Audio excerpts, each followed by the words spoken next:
आज बोलूयात प्रॉब्लेमवरती. काही लोकं एवढे प्रॉब्लेममध्ये आहेत, की त्यांच्या हातातून सर्व गोष्टी निसटून चाललेल्या आहेत.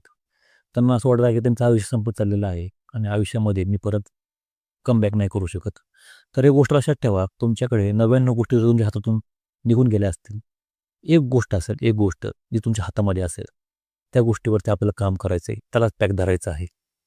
जेव्हा तुम्ही त्या गोष्टीवरती काम करता, मग ती कोणतीही असू द्या. तुमच्याकडे कोणतरी स्किल असेल, कोणतीतरी अपॉर्च्युनिटी असेल, काही ना काही ते असेल, की ही गोष्ट तुम्हाला भेटेल. त्यामुळे त्या गोष्टीवरती काम चालू करा. ज्या गोष्टी तुम्ही हातून निघून गेलेल्या आहेत, त्याच्यावरती विचार करू नका.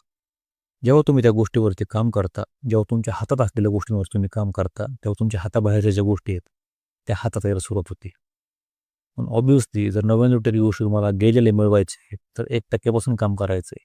तर फार मोठं पेशन्स पाहिजे. कारण एक-एक गोष्ट तुम्हाला परत जोडायची आहे आणि जुळते. फक्त वेळ फक्त वेळेवरती आणि स्वतःवरती विश्वास ठेवा. वेळ सगळ्यात ताकदवान असते.